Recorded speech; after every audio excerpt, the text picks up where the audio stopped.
During the 20th century, many anthropologists, sociologists, and social psychologists spent a great deal of time in the company of present living Stone Age cultures. Given that such people live in pre industrial conditions, it was hoped that an understanding of their cultural practices might throw some light on the sort of lives that our ancestors led. One question that intrigued many of these social scientists was, to what extent do such people exhibit altruistic behavior? Are the people of Stone Age cultures more or less self sacrificing than ourselves? We'll consider three societies which have been studied quite extensively. The concept of direct reciprocation may be used to help understand the social behavior of these societies, so we examine each of these societies in turn with respect to this behavioral pattern. Typically pronounced Sonn, the Sonn are monogamous people who live on the open savanna of the Kalahari in small nomadic bands of between 20 and 50 individuals. In all, there are believed to be 87,000 individuals spread over Botswana and Namibia. Although in 2005 the government briefly moved the Botswana population off their land, this decision was overturned in a famous court ruling in December 2006, which led to the return to the Kalahari. It is now believed that other than this one brief interlude, the Sonn have been living in the region of Botswana for at least 22,000 years. Along with the Inuit Eskimos and the Aboriginals of Australia, the Sonn are one of few hunter-gatherer societies that has retained a lifestyle that was common to all peoples prior to the invention of agriculture some 10,000 years ago. Each Sonn band forages within a home range of around 5,000 square kilometers where there is a clear division of labor. Men hunt, women gather. On average, meat provides 40% of the calories consumed, but during a successful hunting season, this may rise to 90%, enabling individual tribe members to eat around 2 kilograms of meat each day. Alternatively, during a lean period, this may drop to below 20%. The women gather over 100 different types of plant food, but the Managua fruit tree forms a staple part of their diet. Here, we can see the division of labor directly, as well as the strategies developed over time to optimize the means of hunting. Another important skill was to know how to determine the different directions in which to find the kind of game one wants to hunt. It also helped a lot if one knows how to tell from reading the spoor which print belongs to which animal.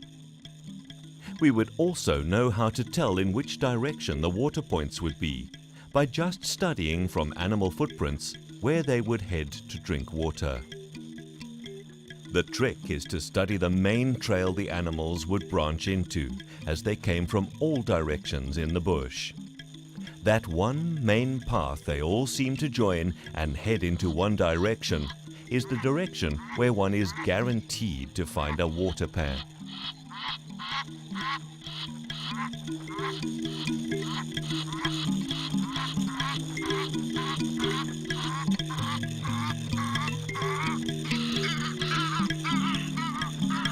And when we decide to hunt for the pot, the number one thing to do is to make sure you are approaching the animal from downwind from where the animal is. There is upwind and downwind. Upwind means the animal is able to pick up your scent, and then of course it will run away. Downwind is when the wind is blowing from the direction where the animal is. In order to determine which way the wind blows, one would scoop up sand and release it like this. You will now see which direction the wind blows the sand, and that is the direction you also ought to be approaching the animal from. You will then be able to sneak up on the animals until the target is in a good striking distance. As long as you are downwind where the animals are not able to pick up your scent, I tell you, the animals can even spot you and they will not run away. Most animals, in fact, allow curiosity to get the better of them and would just stare at you, wondering what type of animal you might be. An animal will only run away once it picks up your scent. Otherwise, it will just be staring at you.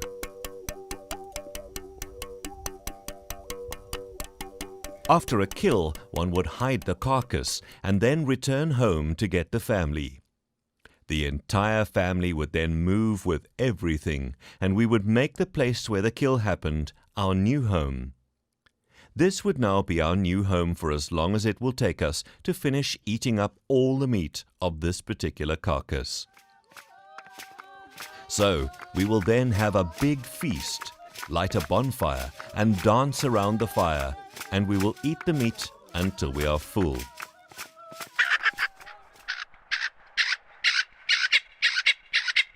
The next day, some people would go out in the veld to dig for wild fruits to supplement the meat meal.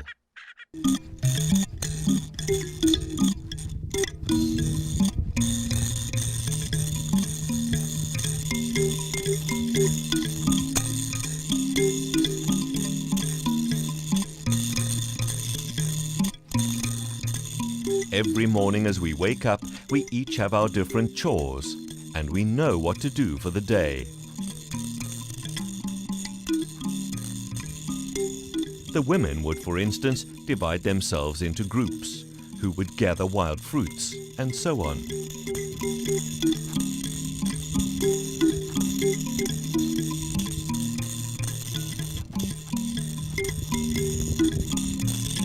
Those who would remain home will be busy with household chores, such as unstiffening and softening animal hides in order to make clothes and blankets to use when it gets cold during winter. Sonn men vary quite considerably in their hunting prowess, but all meat killed is shared. The band will frequently produce 4 to 5 two-man teams which hunt simultaneously, but only one of these needs to be successful in a big game hunt to provide meat for the entire band. When a pair of hunters kills, say a wildebeest, each hunter will divide his share among his relatives who, in turn, share with their next of kin. Given that band members are all either blood relatives or related through marriage, in this way everybody receives some meat. This habit of sharing is considered to be of great social significance. A lapse of such generosity is considered a grave social sin, and individuals who fail to comply lose status and prestige. Even acting in a boastful way about kills is considered a social taboo. Anthropologists have labeled the food-related behavior of the Sonn a gift economy, where rather than take part in overt trading, individuals regularly give each other gifts of food. The benevolent behavior of the successful hunters of the Sonn towards the unsuccessful might appear as pure altruism to the outside observer. It is clear, however, that such benevolence is expected to be reciprocated should the roles be reversed. Social anthropologist Marvin Harris contends that such reciprocal hunting arrangements make sense in the unpredictable environments of the savanna. Following a large kill, any meat that cannot be consumed by the hunters will go off very quickly. Handing it out to relatives might aid your inclusive fitness. Handing it out to friends may ensure future reciprocation. This well-developed blend of kin altruism and reciprocation that surrounds meat distribution in the Sonn is not necessarily the pattern found in all primitive cultures. However, such a system appears to be widespread, at least among forager peoples. The northern Ache are a forager people who live in the rainforests of eastern Paraguay. They are a polygynous society, so much so that when asked who their father is, children often identify 2 or 3 men. Until the 1970s, they had no real contact with the outside world. At this point, there were only around 560 left, spread over 10 to 15 different bands. Bands typically have between 15 to 60 individuals, but frequently engage in fission-fusion behavior. They are nomadic, moving camp on an almost daily basis. Although their world is changing rapidly now, certainly prior to very recent times, they spend approximately 25% of their time hunting and gathering. As in forager societies in general, gender roles are quite strict. Men hunt and women gather. In recent years, some of the Ache have become forager horticulturists, whereas others have continued the predominantly foragers lifestyle we consider here. When on a foraging expedition, both sexes set out early in the morning together, but after a while they separate, with the men fanning out while the women continue on their way. The men specialize in hunting game or honey. If they find honey, they call the women to it. If they find game, they call men to help them. In the afternoon, they meet up at some prearranged rendezvous where the women have prepared a temporary camp. The women bring plant food and grubs, whereas the men bring monkeys and larger prey such as armadillos, pacas, and deer. When hunting, men will spend around 7 hours a day after game, whereas the women spend about 2 hours foraging. Women will have sex with a number of men, although they do become married.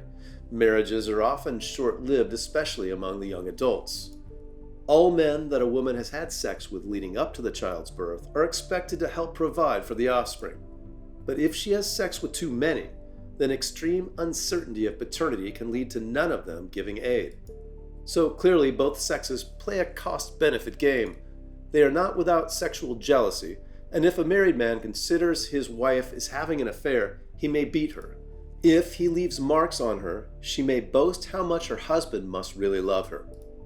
The Ache are renowned for their egalitarian sharing, with meat, plant food, and honey being shared throughout the band. According to Kim Hill, who has studied the Northern Ache for many years, cooperative hunting and sharing of food reduces the amount of variability in daily intake and increases the variability in individual diet. Such generosity, especially in the case of meat, is of course remembered, as well as any lack of sharing. Sharing might also be related to the fact that most game requires cooperation to capture. There are well-documented examples of members of the Ache sharing beyond what appears to be reasonable tit-for-tat-like behavior, and anthropologists have argued about why this might be the case. While manipulation and mutualism may be involved in foraging and sharing practices, it is clear that reciprocity is well developed in this tribe. Some anthropologists have suggested that our Pleistocene ancestors were benevolent and modest, noble savages. One book from the 1950s went so far as to describe the Sonn as the harmless people. Unfortunately, those who subsequently observed the Sonn and the Ache in greater detail have found that their murder rates are higher than in American inner cities. In particular, in the case of the Ache, despite their reputation for egalitarian food sharing, more than 40% of all adult deaths and over 60% of child fatalities are due to violence by other Ache. It is known that if a child loses its primary father, then its chances of survival are greatly reduced. It is not unheard of for an orphan to be buried alive with his deceased parent. Also, mothers will sometimes kill their own infants if they are fatherless. Such harsh treatment is not uncommon for forager people, as we will see when considering the Amazon Yanomami. The Yanomami are polygynous tribespeople who live in the rainforest of the Amazon basin. In addition to foraging, they have developed slash-and-burn agriculture, and this may help to explain why. Unlike the nomadic Sonn and the Ache, permanent villages are set up where crops are grown. The formation of settlements and the growth of crops in individually owned gardens has led to the development of a more complex economy than that of the Sonn and the Ache. Trading practices occur both within and between villages. To the untrained observer, it appears that the Yanomami regularly give gifts to each other. However, all such gifts are remembered, and it is incumbent on the recipient to reciprocate at a later date. An important facet of this trading is that a gift must always be reciprocated by a different gift of approximately equal value. Because the Yanomami live in relatively permanent settlements, each village has become specialized in the production of different goods. One village may, for example, become expert at producing clay pots, while another may be good at producing cotton yarn. This specialization in the trading of such artifacts means that, in effect, each side gains something that would be more costly to make for themselves. Such an arrangement fits in extremely well with the principles of reciprocity. That is, reciprocation is delayed and the benefit to each party outweighs the costs. This division of labor is considered by some to be an important step in the human cultural evolution, making each society more than the sum of its parts. Yet some activities they all join in together on, without specialization, as seen in their fishing. Perhaps this serves to ensure that any member of the group can gather fish easily, while other activities are more complicated and deserve more specialization. The Yanomami are the largest isolated tribe in South America. The Yanomami areas of Brazil and Venezuela make up the largest indigenous forest territory in the world. They fish in various places, and they use a poison, timbo, which they make by pulping up to 9 different varieties of plants. This is placed inside a basket made on the spot from leaves.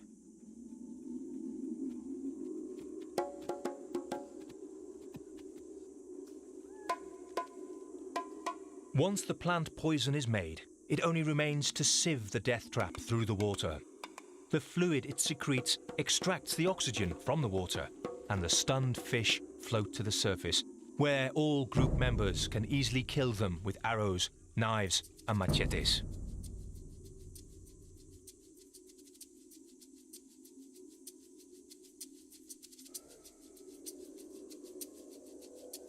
The Yanomami have extensive botanical knowledge and use about 500 plants in cooking, for preparing medicines, for building their huts, and making household utensils.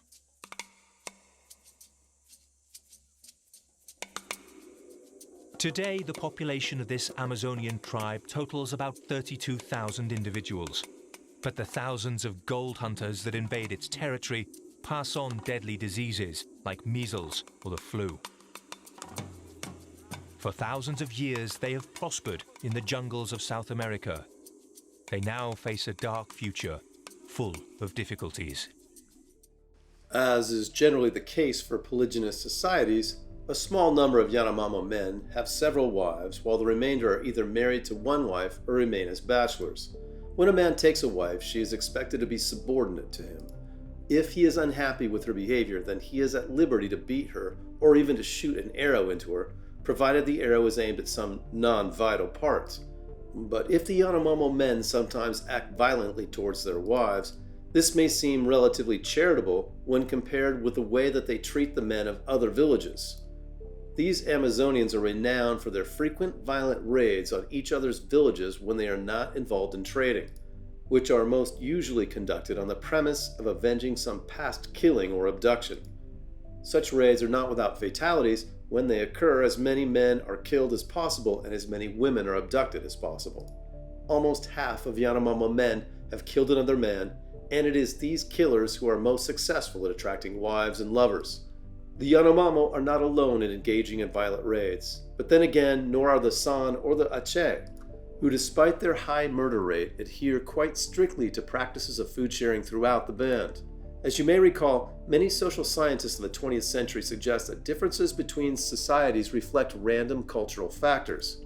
Today, however, evolutionary psychologists suggest that the extent to which food sharing extends beyond the family is dependent on their method of gaining food and their mating system. Food and sex may well be interrelated.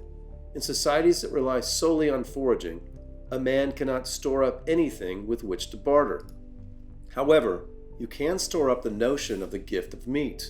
As evolutionist Jared Diamond has suggested, in the savannah you can't store meat in a fridge, but you can store it in the bellies of your friends. Thus, acts of reciprocity over food may make a great deal of sense for nomadic people like the Sonn and Ache.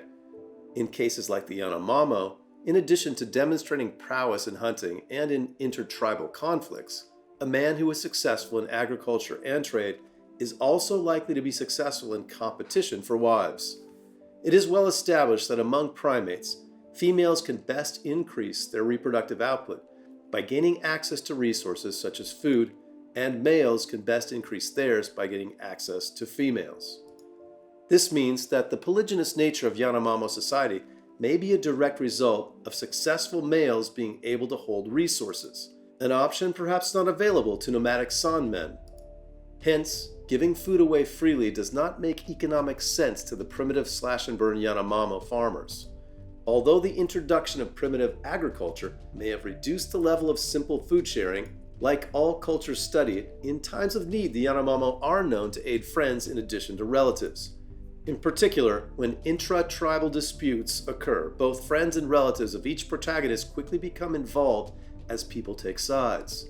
When such disputes escalate into violence, serious injury, and even mortality, frequently it is the secondaries that are struck down rather than the principal protagonists. Taking into account trade and violent disputes, we can see that reciprocity can be both a very serious and a complex business in Stone Age societies. And if you think that modern post-industrial societies are less reliant upon it, then just consider one concept that all modern countries have developed: money. Without the development of aid being reciprocated later, then money would not work.